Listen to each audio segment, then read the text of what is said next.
Catarina nasceu em 25 de março de 1347, na cidade de Siena, na Itália.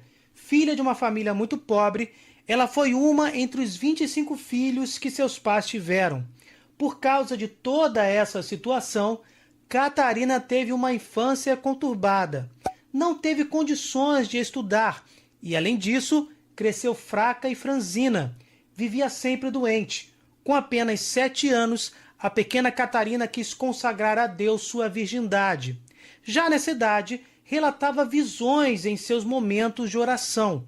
Com 15 anos, Catarina ingressou na Ordem Terceira de São Domingos. Como religiosa, em seus momentos de oração contemplativa, entrava em êxtases. A simples observação desses fatos levou à conversão centenas de pessoas durante a juventude da santa. Depois de adulta, Catarina continuou sua vida de oração e atuação na sociedade. Com o intuito de orientar o povo, e como não sabia escrever, ela passou a ditar cartas para as pessoas. Nessas cartas, ela orientava as atitudes, conduzindo para a misericórdia e convocando a todos para o exercício da caridade, para o esforço pelo entendimento e pela paz. Então, apareceu a primeira grande dificuldade na vida de Catarina e da Igreja, o cisma católico. Fazia já 70 anos que a sede da Igreja estava em Avignon, na França, e não em Roma. Com isso, a autoridade da Igreja sofria influência da política francesa. Muitos na Igreja pensavam que seria impossível superar essa adversidade, porque 2 papas estavam disputando a cátedra de São Pedro. Com isso, o povo católico em todo o mundo sofria. Santa Catarina, porém, inspirada por Deus, começou a agir. Viajou pela Itália inteira e também por outros países, falando, pregando, ditando cartas aos reis, aos príncipes e aos governantes católicos. Também ditou cartas aos cardeais e aos bispos. Por fim, ela conseguiu que Urbano VI, o verdadeiro Papa, voltasse para Roma e assumisse o legítimo governo da Igreja. Outra grande dificuldade enfrentada por Santa Catarina foi a peste negra. Para muitos, essa barreira seria intransponível. Santa Catarina, porém, enfrentou com serenidade e firmeza. A peste, com efeito, dizimou quase 1/3 de toda a população europeia. Santa Catarina colocou-se ao lado dos doentes, lutando por eles e curando a muitos através de ações diretas e de suas orações. Seu exemplo de amor e misericórdia converteu centenas de pagãos e deixaram seus contemporâneos perplexos. Em meio a todas essas dificuldades em sua vida, Santa Catarina conseguiu deixar obras literárias extraordinárias, ditadas por ela, escritas e editadas por vários copistas. Sua obra é de grande valor histórico, espiritual, religioso e místico. Um de seus livros mais importantes é o Diálogo sobre a Divina Providência. Esta obra é lida, estudada e respeitada até os dias de hoje. No seu tempo, teólogos famosos viajavam de longe para ouvir as pregações e meditações de Catarina, por causa de sua grande sabedoria, profundidade teológica e poder da palavra. Santa Catarina não era nem mesmo uma religiosa com votos perpétuos. Era apenas uma simples irmã leiga da Ordem Terceira dos Dominicanos. Porém, apesar de analfabeta, ela é considerada a mulher cristã mais impressionante do 2º milênio. Frágil, simples, além de toda a sabedoria de Deus, ela portava em seu corpo franzino os estigmas, ou seja, as chagas da paixão de nosso Senhor Jesus Cristo. Catarina faleceu no dia 29 de abril de 1380. Foi vítima de um derrame quando tinha apenas 33 anos de idade.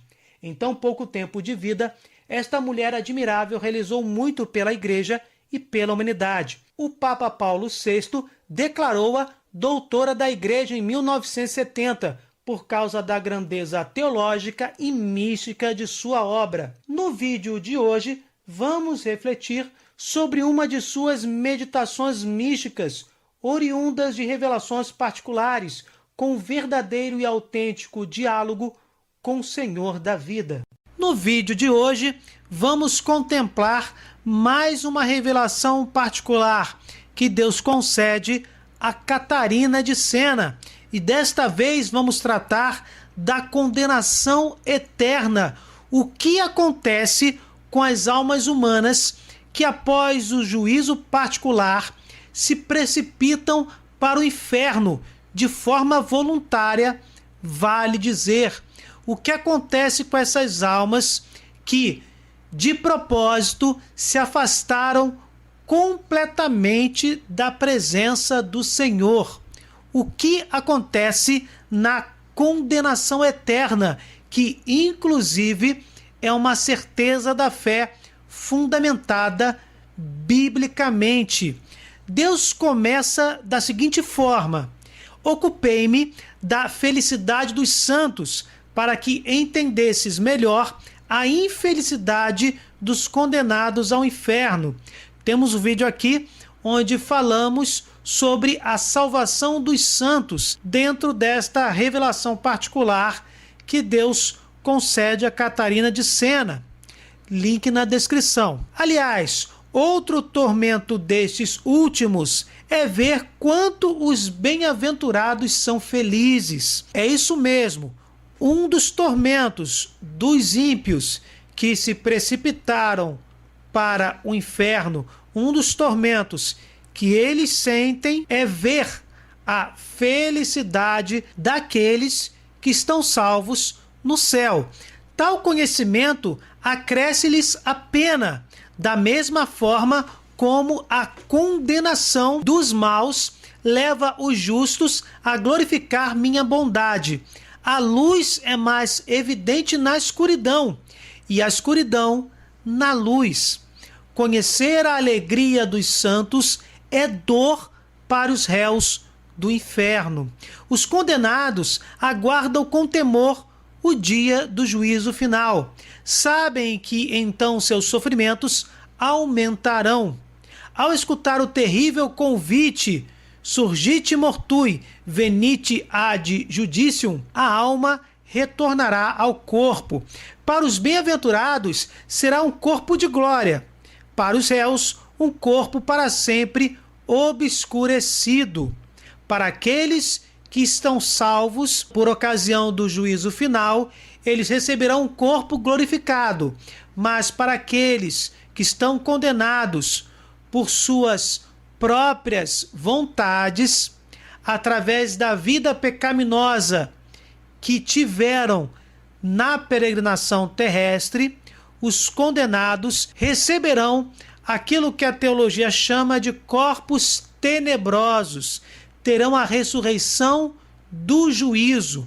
Sobre este tema em específico, temos 2 vídeos, link na descrição. Diante do meu filho sentirão grande vergonha, também diante dos santos.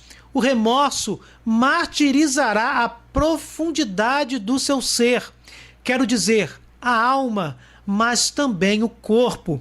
Acusá-los-ão o sangue de Cristo, por eles derramado, as obras de misericórdia espirituais e corporais do meu filho, o bem que eles mesmos deveriam ter praticado em benefício dos outros, segundo o Evangelho. Todos esses bens acusarão os ímpios que se condenaram voluntariamente para o inferno. Terá seu castigo a maldade com que trataram os irmãos, pois eu mesmo, compassivo, perdoara-lhes, como está em Mateus 18, verso 33. Serão repreendidos pelo orgulho, egoísmo, impureza, ganância, e tudo isso reavivará seus padecimentos. Em poucas palavras, toda esta dor infernal será provocada exatamente por causa da vida terrível que tiveram enquanto peregrinaram neste mundo. No instante da morte, somente a alma é repreendida, por ocasião do juízo particular. Já falamos várias vezes sobre isso. Link na descrição. No juízo final, também o corpo, por ter sido instrumento da alma na prática do bem ou do mal, conforme a orientação da vontade. Seria completamente injusto que o corpo não participasse da alegria eterna, da felicidade eterna, por ocasião das almas que estão nos céus, e por isso o corpo é glorificado, ou o corpo se torna tenebroso, recebe a ressurreição do juízo e participa da dor infernal que as almas impiedosas procuraram por ocasião de suas vidas aqui na terra. O corpo também participa deste destino final dos ímpios, daqueles que se afastaram porque quiseram do amor pleno que é o próprio Deus. Todo bem e todo mal é feito através do corpo. Por esse motivo, minha filha, os justos terão no corpo glorificado uma luz e um amor infinitos. Já os réus do inferno sofrerão pena eterna em seus corpos, usados para o pecado. Ao recuperar o corpo diante de Jesus ressuscitado, os réus sentirão tormento renovado e acrescido. A sensualidade sofrerá na sua impureza, vendo a natureza humana unida à divindade, contemplando esse barro adâmico, vossa natureza, colocada acima de todos os coros angélicos, enquanto eles, os maus, estarão no mais profundo abismo. Como já falamos em outros vídeos, no juízo final, além da ressurreição da carne, que pode ser a ressurreição gloriosa para aqueles que estão salvos, e a ressurreição do juízo para aqueles que se perderam, além da ressurreição da carne, nós teremos a restauração do universo, a renovação da criação, que a Bíblia chama de novos céus e uma nova terra, a justiça final, que é exatamente o esclarecimento de todas as coisas, e evidentemente a parousia, que é exatamente a segunda vinda de Jesus, o retorno de nosso Senhor em plena glória. Exatamente como está nesta revelação particular, a ressurreição do juízo também acontecerá diante de Jesus ressuscitado, que terá retornado por ocasião, como já dito, do juízo final. Os condenados verão brilhar sobre os eleitos a liberalidade e a misericórdia, quais frutos do sangue de Cristo. Saberão das dificuldades suportadas pelos bons e que agora se mostram em seus corpos como frisos de adorno para as vestes. Aqui, de uma forma bem sucinta, Deus, nesta revelação particular, lembra a justiça final ou esclarecimento de todas as coisas. Os maus terão conhecimento das cruzes, das dificuldades, dos obstáculos que os bons suportaram e que exatamente por causa da perseverança na fé estão na Jerusalém celestial. O valor de tais sofrimentos físicos não provém do corpo, mas da riqueza da alma. É ela que dá ao corpo o merecimento da luta, como a companheira na prática das virtudes. O corpo é a companheira na prática das virtudes, porque o valor desses sofrimentos não vem do corpo, mas da riqueza da alma. Que passagem maravilhosa e riquíssima para nos orientar na busca pela santidade, principalmente na hora dos momentos mais difíceis de nossas vidas. E Deus continua nesta revelação particular. Tal exteriorização se verifica porque o corpo manifesta o resultado das batalhas da alma, como o espelho reflete a face do homem.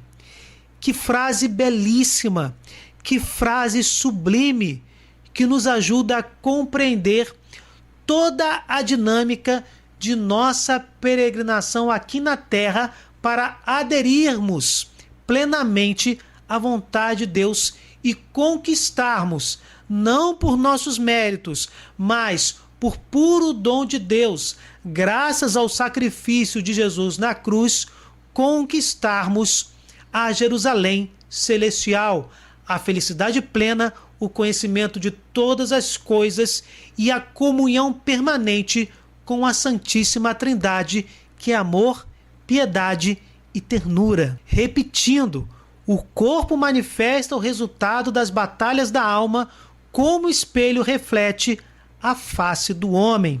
Ao se verem privados de tamanha beleza, os habitantes das trevas verão surgir nos próprios corpos os sinais dos pecados e terão maiores tormentos e confusão, consequência da ressurreição do juízo e características próprias deste corpo tenebroso. E ao soar aquela terrível sentença, ide malditos para o fogo eterno, suas almas e corpos encaminhar-se-ão para a companhia dos demônios, sem mais remédio nem esperança. Cada um a seu modo se envolverá na podridão em que viveu na terra, de acordo com as ações que praticou.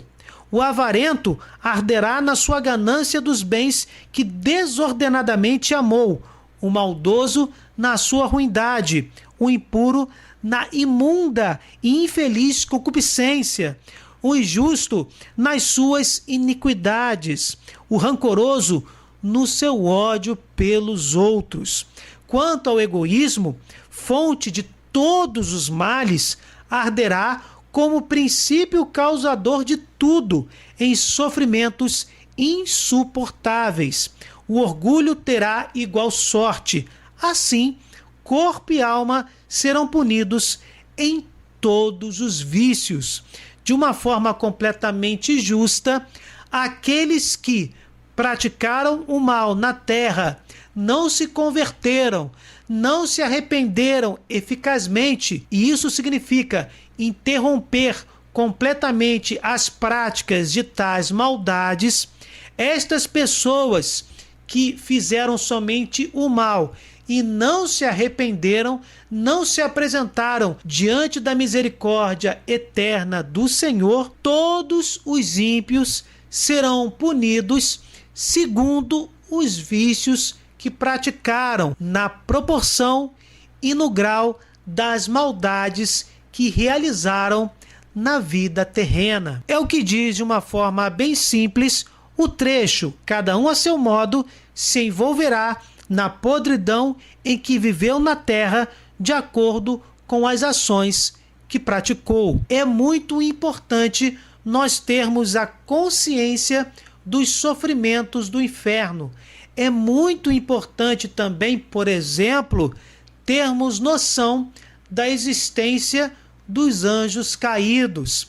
A existência do mal, a consciência desta existência também é saudável, também é salutar para a nossa caminhada rumo à santidade, rumo à salvação.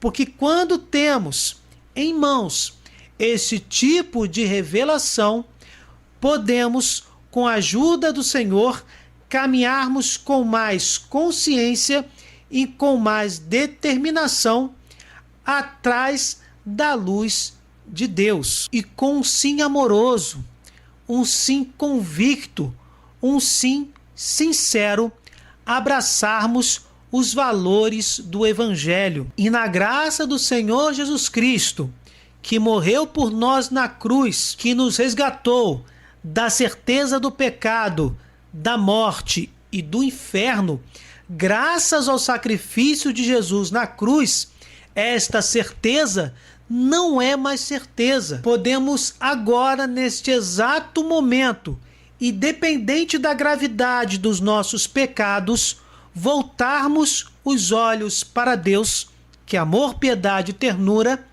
e clamarmos a sua eterna misericórdia.